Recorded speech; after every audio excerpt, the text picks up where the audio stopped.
Hello students, hope कि आप लोगों ने एनालिसिस ऑफ टाइम सीरीज़ का फर्स्ट एंड सेकंड पार्ट देख लिया होगा। ये जो थर्ड पार्ट है, this part is very very important for 15 marks. और ये पेपर में आप मतलब 100% आने वाला है। और इसकी वेटेज भी सबसे ज़्यादा है 15 मार्क्स के लिए। और एक चीज़ मैंने बतानी है, इस बुक में ना आपको दो मेथड दिए गए होंगे। फर्स्ट मेथड है डायरेक्ट मेथड, ठीक है जी, direct, and second is shortcut. आपने डायरेक्ट और शॉर्टकट में कंफ्यूज नहीं होना। जिस मेथड से मैं आपको करवाने वाला हूँ, आपने सिर्फ वही मेथड ही अप्लाई करना है। आपने ये नहीं देखना कि डायरेक्ट है या शॉर्टकट है, आपने जैसे मैंने बताया वैसे ही आपने वो ट्राई करना है, ठीक है। तो फर्स्ट पार्ट कैसे सॉल्व करेंगे, ये क्वेश्चन है, ये सबसे इंपॉर्टेंट है। अगर आपको ये क्वेश्चन क्लियर हो गया तो टाइम सीरीज़ के तकरीबन सारे क्वेश्चन आप कर पाओगे ली स्क्वायर मेथड के। तो इसको कहते हैं ली स्क्वायर मेथड और fit a straight line trend method. So जैसे हमने सेमी में किया, मूविंग में किया, ऐसे ही हमने इसमें ली स्क्वायर मेथड में करना है। तो सबसे पहले क्या है, जो ईयर होता है और ये प्रोडक्शन है, प्रोडक्शन हो या सेल हो, इसको हम वाई एज्यूम करते हैं और इसका हमने टोटल लगा लेना है। Summation Y is equal to 6230, तो दैट इज़ 6230। ये आपके पास पॉइंट आ गया।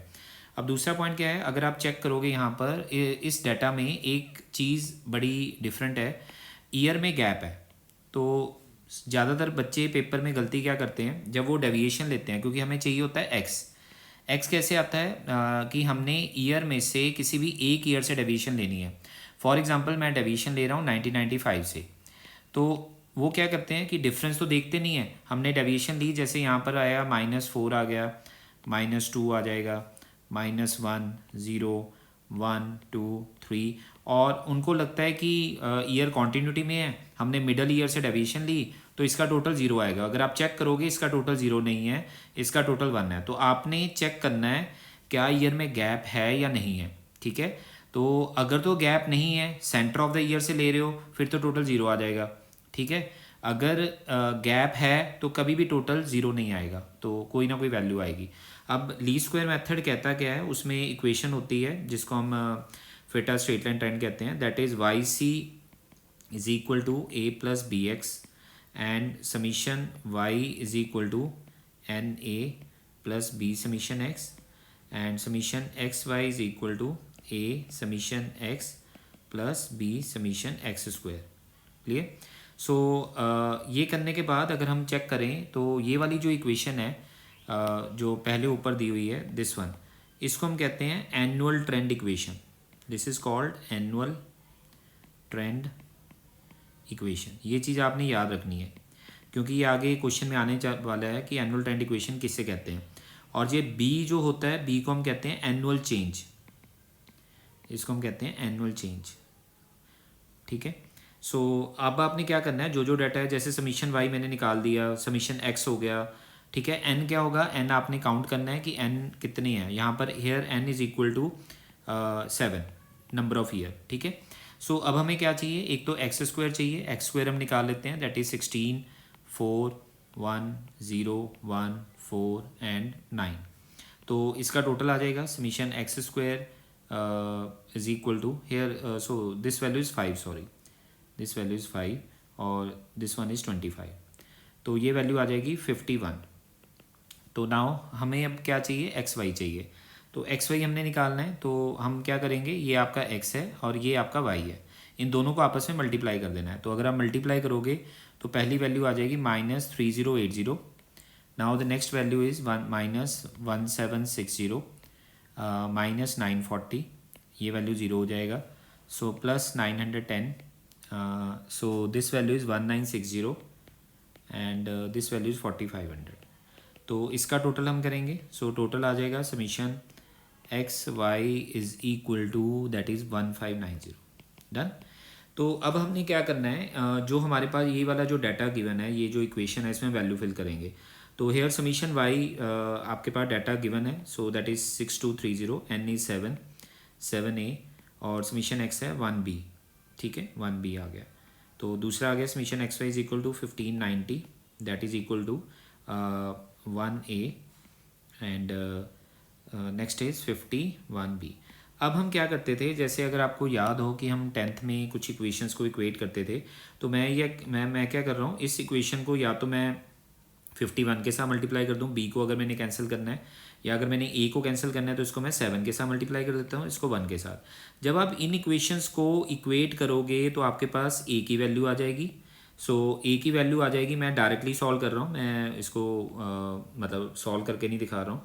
888.03 और बी की वैल्यू आ जाएगी 13.76। एक चीज़ पॉइंट माइंड में रखना, स्टूडेंट्स क्या करते हैं कि जैसे ये value I, this value is not your final answer, तो आप इसको राउंड ऑफ नहीं करना। जो भी पॉइंट्स आ रहे हैं अप टू कम से कम डेसिमल के बाद 2 डिजिट्स तक आप जरूर लिखो, ठीक है।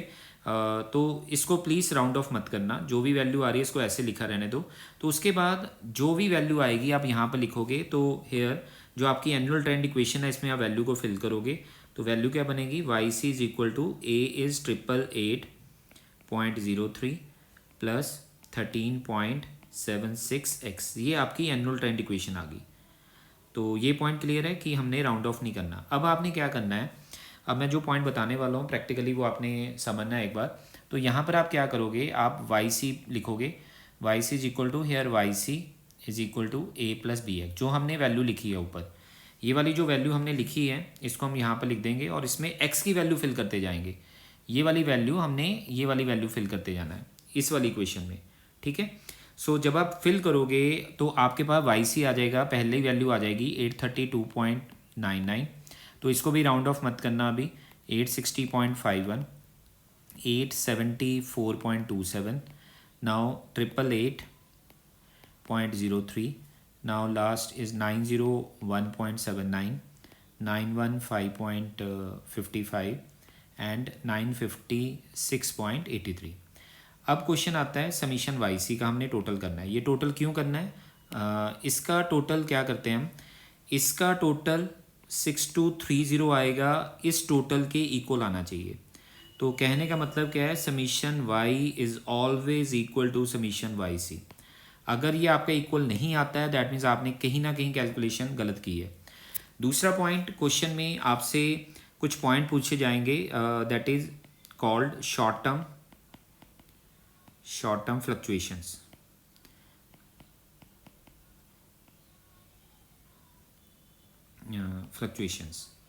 तो ये शॉर्ट टर्म जो फ्लक्चुएशंस है दो तरीके की होती है। First is additive model,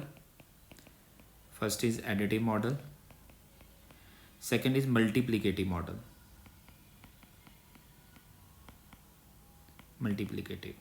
so अगर क्वेश्चन साइलेंट है, पूछा गया है शॉर्ट टर्म फ्लक्चुएशन निकालो, तो आप दोनों निकाल के आने हैं पेपर में।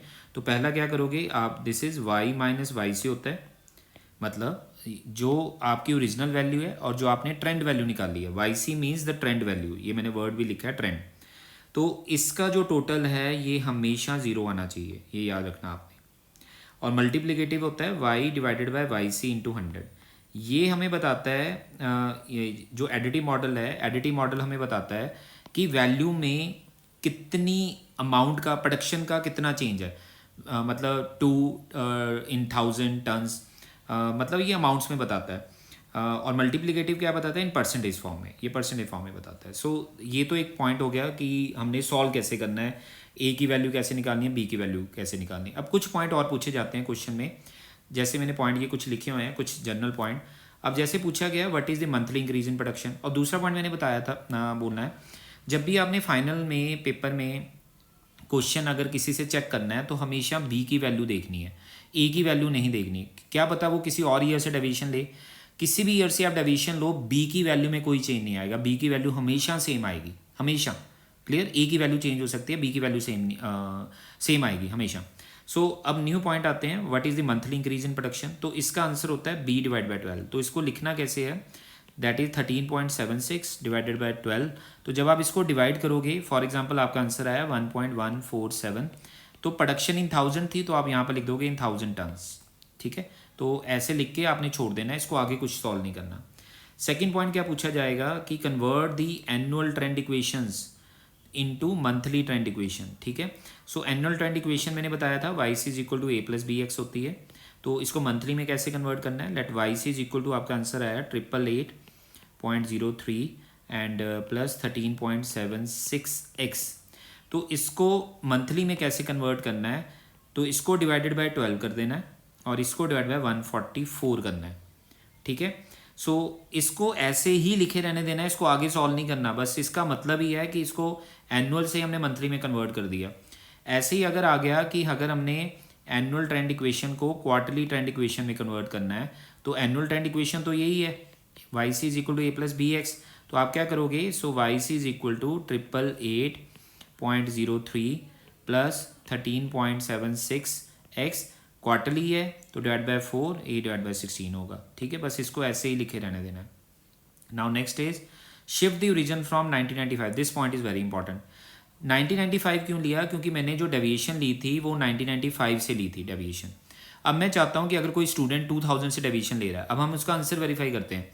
अगर वो 2000 से डेविएशन ले रहा है तो दैट मीन्स हमने चेक करना है कि क्या उसकी ए की वैल्यू ठीक है, हमारी बी की वैल्यू तो सेम आनी चाहिए। तो शिफ्ट इसका फॉर्मूला होता है Y C is equal to A plus B X plus minus के।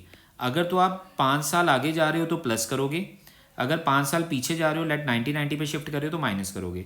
तो फॉर्मूला क्या बनेगा, Y C is equal to that is 888.03 plus 13.76 bracket में लिखोगे एक्स प्लस 5, 5 साल आगे। अगर आप इसको सॉल्व करोगे 888.03 प्लस 13.76 एक्स प्लस, अगर मैं इसको मल्टीप्लाई करता हूँ so that is equal to 68.8। तो here Y C is equal to, और इसमें वैल्यू प्लस हो जाएगी 888.03, सो मेरी वैल्यू बन जाएगी 956.83 प्लस 13.76 एक्स। तो अगर आप चेक करोगे इसका मतलब अगर किसी स्टूडेंट ने डेविएशन 2000 से ली है, उसका जो बी है उसका बी भी आप चेक करो सेम आ रहा है, उसकी ए की वैल्यू चेंज हो रही है। So that is your Y C is equal to A plus B X. B की वैल्यू सेम है, ए की वैल्यू चेंज हो रही है। क्लियर। सो ये सबसे एक और इम्पॉर्टेंट पॉइंट है, एलिमिनेट द ट्रेंड। ये कैसे हमने सॉल्व करना है, eliminate the trend, what components of times is the left over. Eliminate the trend का मतलब होता है you have to find out Y C and Y minus Y C, ठीक है, ये तो आपका हो जाएगा, ठीक है, वाई माइनस वाई सी। अब व्हाट कंपोनेंट्स, तो इसके लिए आपने क्या करना है, बुक में ना कंपोनेंट्स हैं, इसके 4 कंपोनेंट्स है, उसको एक बार आपने पढ़ना है। तो जब भी ये लाइन लिखो what components of time series is left over, तो आपने एक लाइन लिखनी है वाई सी और वाई माइनस वाई सी निकालने के बाद। जनरली यही लाइन लिखी जाती है आफ्टर एलिमिनेटिंग, ये मैं लाइन लिख रहा हूँ, आप ये यहीं से देख के सेम लाइन लिख देनी है। After eliminating trend from the original data, original data mean जो हमें ऑलरेडी एक क्वेश्चन दिया हुआ था, original data full comma, so we are left with cyclical and irregular fluctuations। तो ये लाइन आपने लिखनी है कि ये कंपोनेंट्स की एक लाइन है, तो ये कंपोनेंट्स होते हैं साइक्लिकल एंड इरेगुलर। तो आप जब पढ़ोगे तो आपको क्लियर हो जाएगा कि मैंने ये लाइन क्यों लिखी है, ठीक है। So this is all about analysis of time series, last method, least square method of fitting a straight line trend. So thank you.